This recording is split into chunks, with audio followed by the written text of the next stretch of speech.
question somebody sent me from last week. I don't remember who it was, but let me find it. Here we go. So you guys think about that. I'm going to just get my costume off. It's a little hot and restrictive in movement. Okay, and I'm going to set up our two examples. And this viewer was confused about these two sentences and wanted to know the difference and why and how they are different. And I think this is an excellent question. And it's a question that opens up a much larger discussion. By the way, guys, I'm going to quickly put a link from my YouTube channel to a video about conditionals. So if you want to learn more about conditionals, I highly recommend going to this link. I'll put it in the chat, and I believe you can copy and paste it. But this is my video episode of English Weirdness, and it explains conditionals really in much more detail than I just did. So if you're still confused about conditionals, and I don't think you are, check that out. It's got great information. It's got a story to help you see conditionals being used in context, which I think is very helpful. So check that out. Now, let's take a look at these two examples here.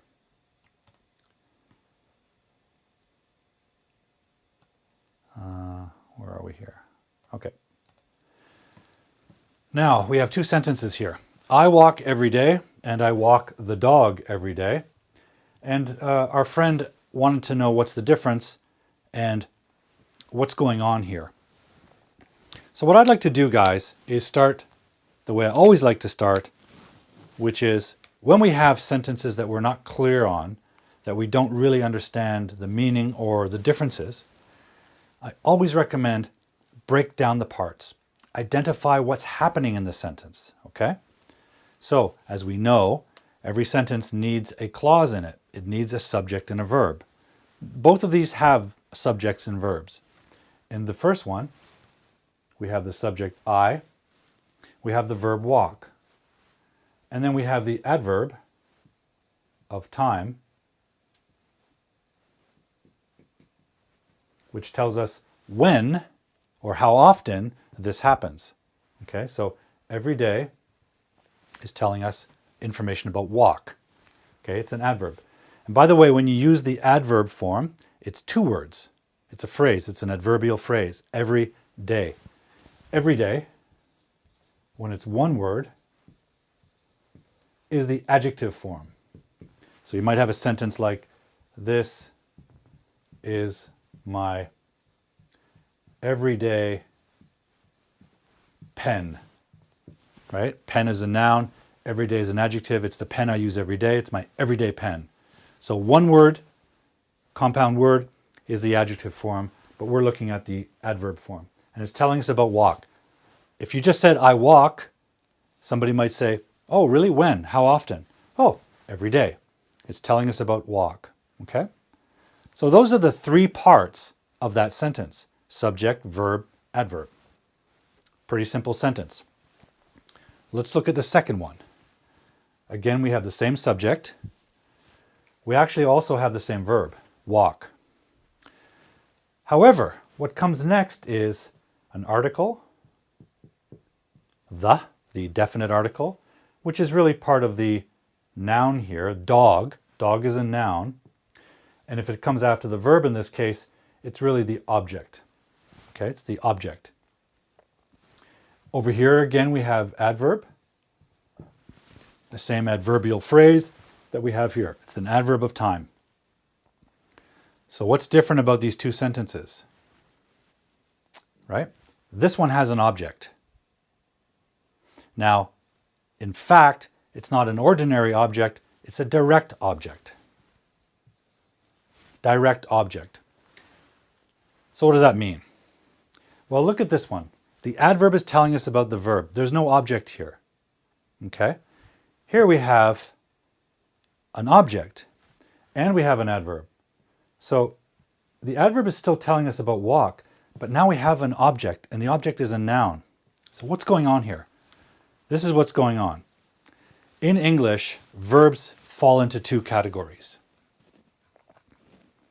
with two different ways of communicating meaning. There are transitive verbs and there are intransitive verbs. What's the difference? Well, a transitive verb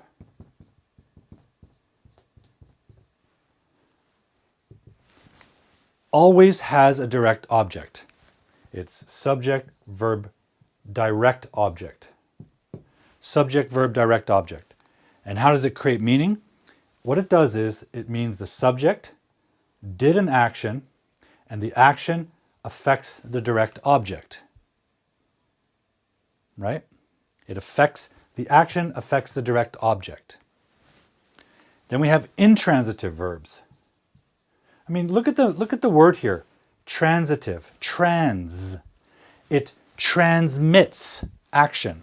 The subject applies energy into an action, and the action transfers the energy to the object. Imagine I said, do I have one here? Yeah, I have a baseball. It's baseball season. So imagine I take a baseball and I throw it. So I physically apply energy to the ball. I throw the ball. The ball is a direct object. My energy, my action, affects the ball. And then I just stand there and watch. And the ball is still moving. That's a good way to think of this. Subject applies some action, and the action affects an object. Intransitive means not transitive, which means there's no transfer of action. So we have a subject, we have a verb.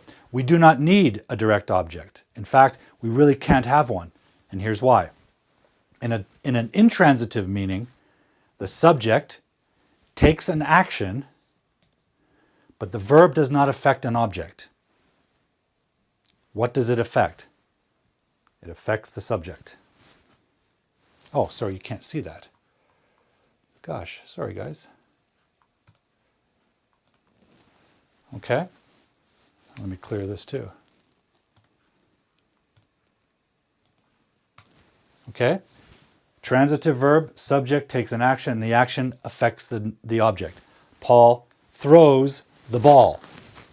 Paul's not moving, the ball is moving. Intransitive, in means not, doesn't transfer. The subject takes an action, but the subject is affected. Right? For example, I walk every day. I walk. Does every day get affected? No, it's not an object. So in this example, I do this action. Is there an object that gets affected or impacted or influenced? No. When I walk, I am affected. How? Well, I'm moving. I sweat. I exercise. I'm the one that's affected by that movement. So this is clearly intransitive. This is intransitive verb. But it's the same verb. We'll get back to that. Look at this. If I say, I walk the dog, that means I take this action and the dog is affected. Now, if you're a dog owner, you realize that this is counterintuitive. When you walk the dog, sometimes the dog is pulling you, right? Sometimes the dog affects you. But the idea is that it's your choice to take the dog outside. So you are motivating the action. Okay, even if the dog is telling you it wants to go for a walk, it's your decision as the master of the dog. Okay, I'm going to open the door and take you outside for a walk. So the human is still motivating the action. The human's still driving the action. I walk the dog. I make the dog walk. I take the action and the dog is affected. The dog walks with me. If I don't let the dog out of the house, it's going to give up and fall asleep, right? It's not going to walk. So this is a transitive sentence, a transitive verb meaning. Subject takes an action and the action affects the object. Okay. Now the question is, yeah, but these are the same verb. Here's where it gets weird. Verbs can be, some verbs are only transitive. Some verbs are only intransitive. And some verbs can be both. Walk can be both. It can be both. And when you, depending on how you use it, it expresses a different meaning. Okay? Same verb, but here it's used intransitively to mean that the subject's affected, right? And it doesn't need an object. In fact, you could just say, I walk. That's a complete idea. I walk and I am affected. Intransitive verbs do not need an object. You don't have to walk something. I'll give you another example. Like. I like. If I said, I like, you're going to say, I like what? Something feels missing. That's because like is a transitive verb. You have to like something. And something is a noun. Something is a direct object. You can't walk around in English saying, I like. I like what? You have to like something. Okay? Enjoy is another transitive verb. You have to enjoy something. I enjoyed the movie. If I just tell my friend, hey, guess what? I enjoyed. Paul, you enjoyed what? It's missing the object. Okay? Now, walk is here used as a transitive meaning, which means I walked the dog. The dog is impacted by my action. I did the action and the action affected the dog. Okay? So, walk is clearly a verb that can be either one. Now, how do you know? Well, that's the tricky part. It takes time. Certainly, you can look in the dictionary. In the dictionary, almost at the beginning of the entry, will always tell you if the verb is transitive, switchable, or intransitive. It'll look like that, T, IT, or I, okay? Now, I'm also going to put a link to my episode of English Weirdness that explains verb transitivity in more detail. In fact, so much detail that it took us 2 episodes. So this is part 1 of 2. And if you really want to understand English, you do need to understand transitivity. At least have some feeling about it that you can build on. And I highly recommend this video series because it goes into real depth. It gives lots of examples. I've just looked at one example here. Okay? So please check that out. And if you haven't already, please subscribe to the channel. Of course, I would appreciate that. So what we have here is one verb that is a switchable verb. It can work transitively or intransitively. Now that's grammar, but it communicates a different idea. This one communicates that I did this action and I was affected, right? This one communicates the idea that I did this action and the dog was affected, right?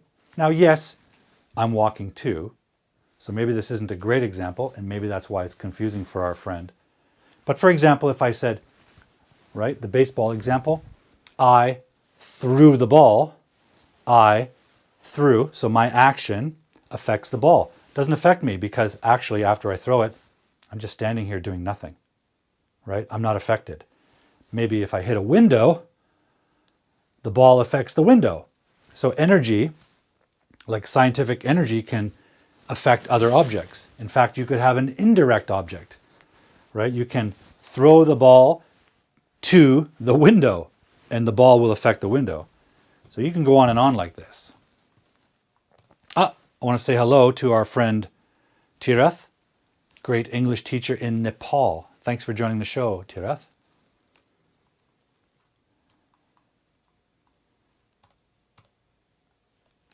Yes, Tirath Biswakarma.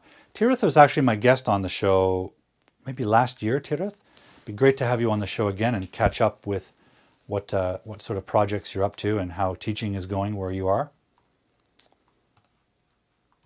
Okay, guys, we have a few minutes left.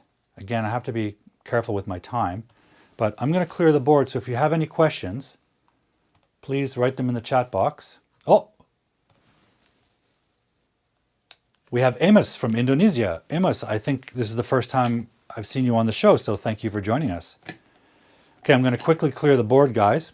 So if you have any questions, hopefully simple questions because we are running out of time, put it in the chat box. And again, as happened here, if I don't have time to answer the question today, I'll definitely put it into the show next week. Okay? Okay, I will clear the board.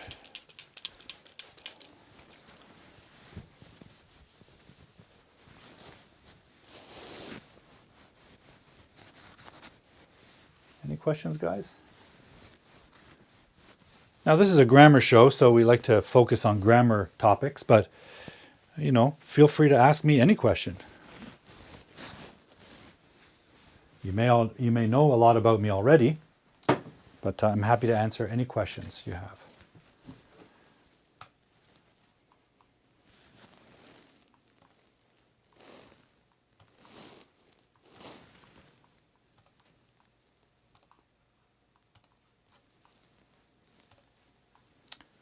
Any questions, guys?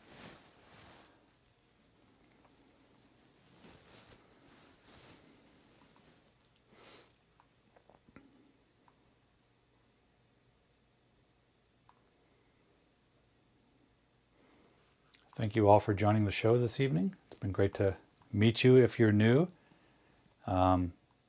Great to see our familiar viewers. Again, I'll just reiterate this, guys. If you're feeling generous and you would like to support the show, you can go to Buy Me a Coffee. You can just scan the QR code right on the screen here, and you can donate $1, $2, $5, whatever you like, and the money will help support the show. Because although the show is free for you to watch, it's not free for me to make. It costs a lot of money to put on this show, so I do appreciate any support that you might feel like offering.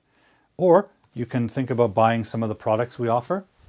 We have Grammar Detective products. We have coffee mugs, tea mugs, right, with the logos on it. We also have a new notebook, Grammar Detective notebook with the logos of our various shows on it. And the cost, the profit from the cost after we pay the manufacturer goes to cover the cost of the show. So if you go to the, where is it now? Yeah, if you scan this, you can go to the platform that has all the different products. There are, like I said, mugs, notebooks, shirts, hoodies, caps. We have cell phone cases, handbags, all kinds of stuff, and more coming. So if you don't like what you see, send me a comment. Give me a suggestion of a kind of product you would like to see and would consider purchasing. Okay? So 2 ways you can support our show.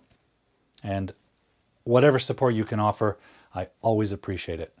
Because I want to continue doing this show for you, but it does cost a fair amount of money to put on. And we don't make money. By the way, my YouTube following is so small, I think I have less than 3,000 subscribers. I'm not making any money from YouTube. So your support would be appreciated. Someone joining us now? Yeah, we have Nuro. Oh, we've already said hello. Okay, great. We have Pallavi joining us. Pallavi, I'm not sure exactly the pronunciation. I'll find out sometime. Pallavi, we're just finishing up, but the recording will be on YouTube so you can see it, including the grammar quiz. Let me just tell you some more things, guys, of things that are happening. If you're interested in writing in English, I also host a podcast with 2 British teachers. I'm Canadian, they're British, and we've collaborated on this podcast, and it's focused on English writing. Now, my 2 co-hosts do different things than I do. I tend to work with private students on academic writing for school, essays and research papers. My colleagues focus on helping international writers in journalism and also copy and content writing for social media and so on. So we have a variety of perspectives to talk about how international writers of English can improve. So lots of tips. And we actually have a live podcast coming next month. So stay tuned on my social media platforms for details about those things. And again, if you want to learn more about grammar, the best way so far, I think, is to watch my series English Weirdness. Now you can see these faces here. These are some of the actors in the series, and these are all English students of mine. All of them are amateurs. All of the people that helped me make this series were amateur students of mine, just student volunteers. So I'm very proud of the work they've done. And in this series, we explore in depth some of these English mysteries, grammar mysteries that give people headaches. We use storytelling, we use animation. So it gives you a lot more clear detail about these different grammar topics, okay? Now, if you've ever gone to my website, you might notice that hardboiledenglish.com is currently unavailable. It's being renovated, but soon it will be back up and running, and you can actually find all of my stuff there. Videos, blog posts, social media connections, everything. Yeah, this is something fun. I thought about this the other day, and I had a suggestion given to me, and I'll tell this story another time, but to call my viewers, my beloved viewers, grammar gumshoes. But I thought if I do that, some people may not know what a gumshoe is. It's a kind of slang word for a detective. So a grammar gumshoe is a grammar detective. If you've ever watched old-fashioned detective movies, people often talk to the detectives and call them gumshoes. I think it's because police detectives, especially in the old days, walked around a lot in the city, and sometimes they stepped on gum. But I also think it might be because the shoes they wore, the old-fashioned men's dress shoes, the bottom of it, the sole, was often made with a kind of rubber that would melt in the summer. And so it would be like gummy. Anyways, you guys are my dear grammar gumshoes from now on. That's what I'm going to call you. Because you're all helping solve these English mysteries. And hopefully enjoying and having fun doing so. You're welcome.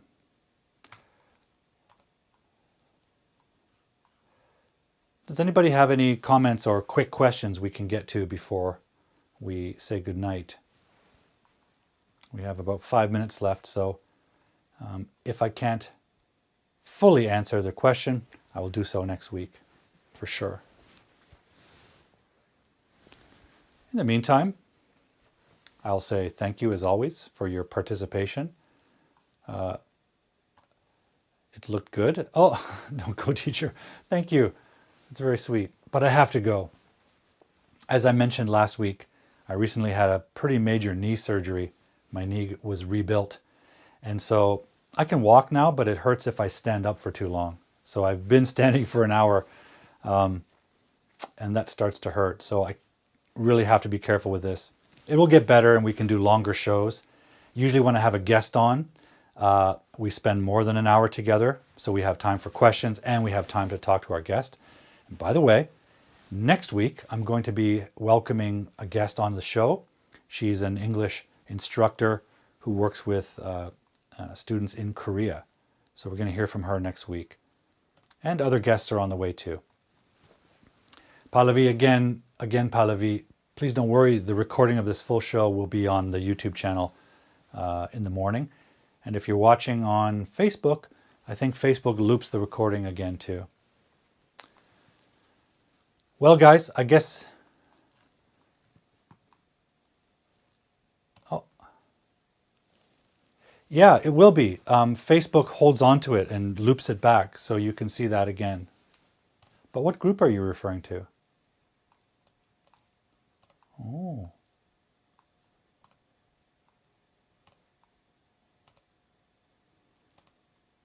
English PH, I'm not sure your name, but can you send that to me on the YouTube channel in the comment threads? Or if we're connected on social media, can you send it to, it looks like a group name. Yeah, please send me the link. And what I can do, actually, if you agree to it, I can actually stream the show right into the group every week. But I think you have to give me like administrator access. But then the stream will go to right into the group every time. I'd be happy to do that if you'd be willing to work that out with me. Maybe we have to have a chat during the week on Messenger or something, okay? What's your name, English PH? I think I don't recognize English PH. I think I know your name, but I'm not sure. I don't want to guess wrong. Well, guys, it's been lovely to help you solve another English mystery. Tonight we covered some conditionals. We also talked about the difference between transitive verb and intransitive verb, and verbs that can do both, like walk.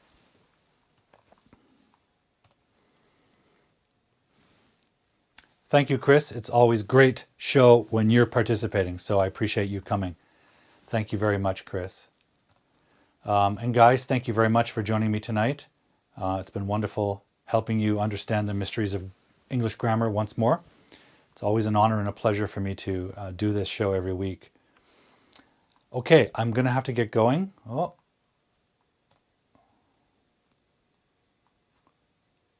Oki. Is that your name? No, Oki. Ah, okay. The screen is actually a bit far away from me, so sometimes I can't read it clearly. Yes, guys, thank you very much for watching the show tonight and participating. All of you did really well in the grammar quiz. And hopefully those that got some wrong answers learned why the correct answers are correct. Until I see you again, guys, please, please take care of your health. As always, health is crucial. Keep learning English. And until I see you again, as always, stay cool.